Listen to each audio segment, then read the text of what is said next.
Welcome to my channel, Abdullah Al-Qamsa Studio 5. Assalamualaikum warahmatullahi wabarakatuh. Alhamdulillahirabbil alamin wassalatu wassalamu ala asyrofil mursalin sayyidina maulana Muhammadin wa ala alihi washabihi asma'in amma ba'du. Mengingat ini masih Idul Adha. Idul Adha itu dari kata id itu kembali banyak nikmat atau terulangnya nikmat-nikmat yang diberikan oleh Allah Subhanahu wa taala. Kemudian Al-Adha ini banyak yang mengatakan terkait dengan ibadah penyembelihan kurban, disebut Idul Adha atau Idul Kurban. Saya cerita sedikit tentang sejarah Idul Adha. Dulu ada seorang malaikat yang menjelma sebagai manusia dan beliau ini komunikasi dengan Nabi Ibrahim.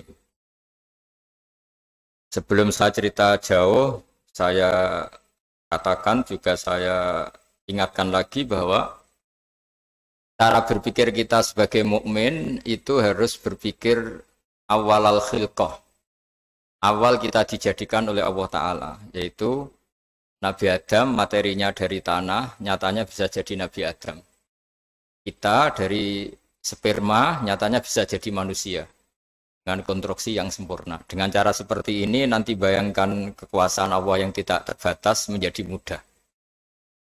Saya teruskan, si malaikat tadi tanya ke Nabi Ibrahim, saya minta kambing kamu. Oh ya, silahkan. Asal kamu melantunkan kalimat tasbih, terus dibaca tasbih, indah sekali, merdu, terus bisa minta tambahan kambing, ya. Sampai beberapa kali. Demi Allah, ini baru kambing, baru hewan. Andaikan anak saya pun, kalau demi Allah saya kurbankan. Singkat cerita, versi riwayat ini, suatu saat Nabi Ibrahim diuji dengan dimintanya anak untuk dikurbankan. Ketika beliau atas nama seorang bapak agak keberatan, terus diingatkan ulang oleh Allah Ta'ala, janji beliau, demi Allah, anak pun saya kurbankan. Walhasil akhirnya beliau melakukan itu. Dan karena Allah hanya menguji, tidak niat betulan supaya anak itu disembelih, akhirnya diganti oleh kambing. Jadilah tradisi kurban itu pakai kambing. Kemudian secara fikih ada padanan-padanan yang cukup menggantikan kambing, yaitu ada sapi, ada unta, dan seterusnya, dan seterusnya. Yang menarik dari sekian referensi yang saya baca, dan ini harus disosialisasikan lah. Sebagian versi itu adalah bahwa Nabi Ibrahim ketika diangkat di alam malakut, di alam langit sana, itu ketemu Allah, kemudian Allah tanya, Ibrahim, banyak hamba-hambaku yang durhaka, tidak tahu saya sebagai Tuhannya. Terus kata Ibrahim, usul ya fa'amidhum, bunuh saja ya Allah. Setelah itu tanya lagi, ada yang pezina, ada yang koruptor, ada yang pokoknya dosa-dosa yang buruk sekali. Dan di semua itu Nabi Ibrahim usul, mereka hidup di bumi engkau ya Allah, makan rezekimu ya Allah, maka mereka enggak sopan sekali, enggak ngerti engkau. Terus singkat cerita minta itu diadab, siksa. Suatu saat, versi referensi ini di kitab Hikam, kalau di kitab saya halaman 15 juz 2, suatu saat Nabi Ibrahim itu diminta sama Allah menyembelih Ismail. Citra ini penting sekali. Setelah disuruh menyembelih Ismail, Nabi Ibrahim komplain. Ya Allah, ini anak saya, samratu fuadi, buah hati saya, kenapa engkau seenaknya minta saya sembelih? Enggak bisa ya Allah, ini samratu fuadi, buah hati saya. Terus kata Allah, orang-orang yang durhaka yang kamu usulkan supaya saya bunuh itu hamba saya menciptakan mereka, dan saya mencintai mereka, karena itu ciptaan saya. Anda enak saja usul saya matikan, saya bunuh. Sekarang ketika Anda usul, saya tidak mikir, kenapa ketika saya usul kamu mikir? Terus akhirnya Nabi Ibrahim mau oke ya Allah. Setelah itu semenjak itu Nabi Ibrahim itu begitu sayang sama hamba-hambanya Allah. Sehingga dari cerita yang paling masyhur, ketika Abu Bakar As-Siddiq begitu lemah lembut, sama hamba-hamba Allah yang lain, Nabi Muhammad mensepadankan dalam hal ini sama Nabi Ibrahim, hati kamu sehalus Ibrahim. Yaitu Nabi Ibrahim, beliau akhir-akhir punya komitmen, faman tabi'ani fa innahu minni wa man asani fa innaka ghafurur rahim. Ya Allah, orang yang ikut sunnahku maka jelas bagian dari saya. Dan yang sedang durhaka, wa man asani, saya harapkan fa innaka ghafurur rahim. Engkau Maha Pengampun, Maha Penyayang. Semenjak itu menjadi sunnatan mutaba'ah bahwa agama ini agama rahmatan lil alamin, bahwa melihat kemungkaran, melihat kebodohan, ketimpangan, itu komitmen kita ini membenahin, bukan menghabisin. Melihat kesalahan, komitmen kita ini in uridu ilal islaha mastata'tu. Komitmen kita ini ingin lebih baik, bukan mengacaukan dunia ini. Semenjak itu terus syariat-syariat Islam disebut anit tabi millata Ibrahim Hanifah, bahwa kita ngikuti millahnya Ibrahim. Sebab itu kemudian setelah ini menjadi sunnatan mutaba'ah, bahkan banyak ulama yang berpendapat ketika Rasulullah SAW mi'raj, itu dari sekian Nabi Ulul Azmi yang enggak ketemu itu Nabi Nuh. Nabi Nuh alaihissalam, padahal termasuk Nabi Ulul Azmi. Itu banyak yang menganalisis karena Nabi Nuh itu pernah berdoa, Rabbi la tadhar alal ardi minal kafirina dayaro. Nabi Nuh adalah Nabi yang pernah cara Jawa maksud no kaumnya, mendoakan buruk sama kaumnya. Dan itu tidak manhaj, tidak metode yang Nabi Muhammad disuruh ikut metode itu. Tapi Nabi disuruh ikut manhaj atau pola sosiologi, pola dakwah atau pola sosial yang harus mengikuti Nabi Ibrahim, anit tabi millata Ibrahim Hanifah. Nabi Ibrahim itu orang yang sangat lemah lembut, yang ngendikan faman tabi'ani fa innahu minni wa man asani fa innaka ghafurur rahim. Di ilmu manusia, negara ini milik Kanada, milik Amerika, milik Eropa misalnya, atau milik mana sajalah. Tapi di status ilmu hakikat, semua itu milik Allah. Sehingga di antara ciri khas Islam adalah kalau dulu agama-agama lain harus salat di tempat peribadatan mereka. Islam mengatakan ju'ilat lanal ardu kulluha masjidan. Semua bumi Allah itu masjid, tempat sujud. Sehingga orang Islam fa'ena ma'adrokatu sholat, kamu kapan saja ketemu waktu sholat, ya sholat. Semua bumi Allah itu tempat sujud. Sehingga suatu saat sahabat yang biasa siaha, biasa hidup di perantauan, Nabi memberi nasihat, al-bilad biladullah wal ibad ibadullah fahaitsu ma asabta khairan fa'akim. Semua negara itu milik Allah, semua hamba dimanapun juga hamba Allah. Kamu di mana saja mendapatkan kebaikan, ya silahkan berdomisili di situ. Saya pernah di Korea, itu asik karena itu yang orang-orang katanya teman-teman, saya ini di rumah itu enggak kiai, Gus. Sering di sawah, sering di Tegal. Gara-gara di Korea jadi mufti gitu. Karena nggak ada kiainya gitu. Jadi orang-orang yang nggak jadi kiai di Jawa, mungkin kalau di luar Jawa atau di luar Indonesia malah jadi kiai gitu. Artinya gini, pentingnya jadi kiai bukan menjadi gagah, itu enggak, tapi begini. Dulu bawaannya rakyat itu kan kalau ke masjid komplain, ada masjid bocor, kayak ada keran yang kurang baik. Tapi kalau sudah jadi kiai itu tahu rasanya. Betapa nata masjid itu susah, ngelola masjid itu susah, nyari imam itu juga susah. Melanggengkan jamaah juga susah. Jadi pentingnya jadi kiai itu bukan gagah-gagahan jadi imam, tapi bertanggung jawab atas proses yang berjalan.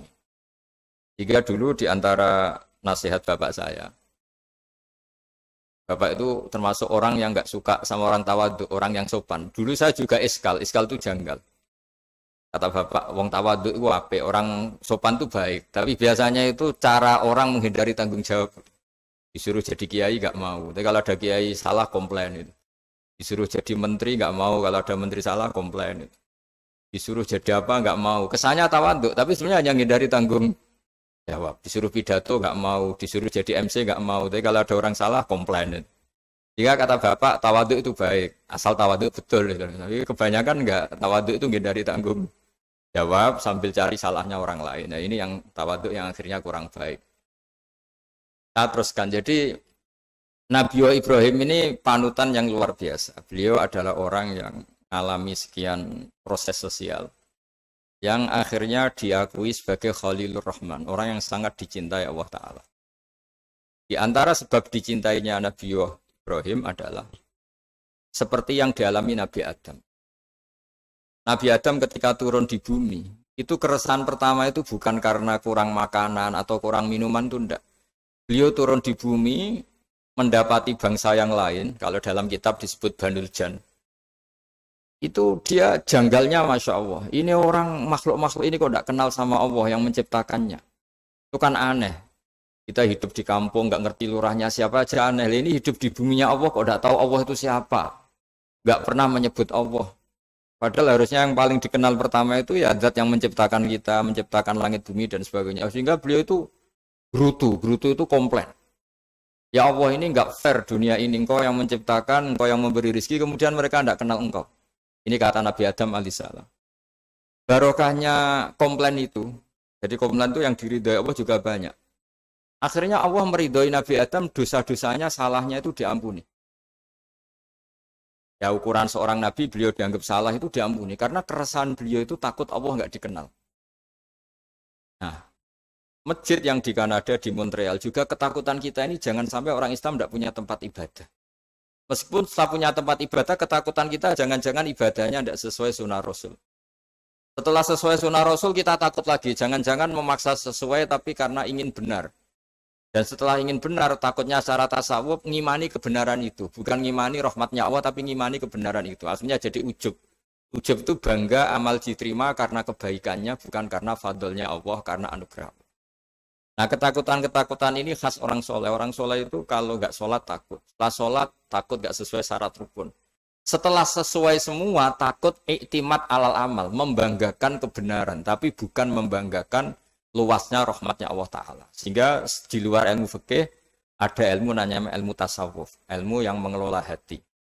Jadi ibarat orang itu kalau yang paling masyhur dalam cerita-cerita orang sufi, ada orang sudah masuk surga karena tidak pernah dosa sama sekali.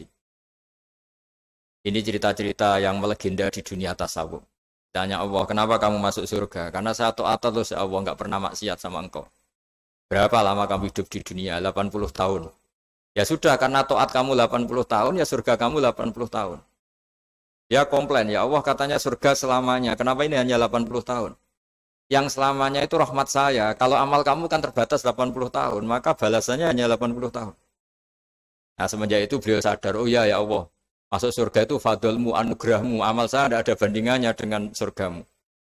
Nah, ini jadi sehingga keyakinan ahli sunnah wal jamaah di antara ciri khasnya adalah masuk surga itu karena fadlnya Allah, karena anugerahnya Allah. Maksudnya itu, oke, kita amal, tapi amal kita tetap terbatas. Tidak memberi kontribusi pada kerajaan Allah, pada kedikjayaan Allah sebagai Tuhan. Yang tidak terbatas adalah fadlnya Allah Subhanahu wa Ta'ala. Nah, keresahan-keresahan ini kemudian yang diwariskan oleh para nabi ke ulama-ulama. Di keresahannya ulama itu mirip-mirip keresahan nabi. Nabi dulu itu sampai dakwah, sampai sosialisasi kebenaran itu takut Allah itu la yuzkaru fi mulki. Allah tidak disebut, tidak menjadi aktor. Kan tidak fair kita misalnya nempat di negara orang terus nggak tahu duta besarnya siapa, terus kalau ngurus paspor di mana, ngurus visa di mana. Ini sama, kita hambanya Allah tapi nggak pernah ngurus status kehambaannya. Harusnya kita ngurus status kehambaan kita dengan sholat, berarti kehambaan kita hidup. Dengan baca tasbih berarti kehambaan kita hidup. Makanya dalam sebuah ayat disebutkan masuk surga itu gampang, yang susah itu kamu masuk status kehambaan itu. Makanya disebut ya aja Tuhan nafsul mutmainnah irji'i ila rabbiki radiyatan mardiyah. Pertama apa? Fadkhuli fi ibadi. Kamu harus masuk status sebagai hambaku dulu. Baru wadkhuli jannati, baru kamu masuk surga. Jadi orang boleh nikmati fasilitas negara lain kalau visa paspornya disahkan. Orang boleh masuk surga kalau status kehambaannya disahkan oleh Allah Subhanahu wa Ta'ala. Nah, lalu status kehambaan itu dimulai dari mana? Secara fisik kita sujud. Anggota tubuh yang begitu terhormat, namanya kepala, kita tundukkan kepada Allah Ta'ala. Hati kita, akal kita yang ingin menguasai dunia, misalnya, ambisi itu kita kalahkan untuk hanya tunduk kepada aturan-aturan Allah Subhanahu wa Ta'ala. kekhawatiran kita akan menghadapi alam akhirat, ini yang penting. Nanti setelah kita mati kayak apa, jadi debu, jadi tanah, lalu bangkit kita gimana? Sebagaimana mukadimah saya, ingatlah an-nas'atil ula. Ingatlah penciptaan pertama, bahwa Allah punya reputasi menciptakan Nabi Adam dari tanah, dan di tubuh Nabi Adam itu tersimpan calon generasi berikutnya ila yaumil qiyamah. Kayak apa susahnya bikin Nabi Adam kalau andikan kita boleh berpikir. Bikin satu master manusia yang akan melahirkan manusia seluruh dunia. Ibaratnya chipnya itu sudah ada di punggung Nabi Adam. Dan itu materinya dari tanah. Dengan berpikir gitu, maka ketika kita meninggal, sudah jadi tanah, kembali lagi jadi manusia adalah hal yang mudah.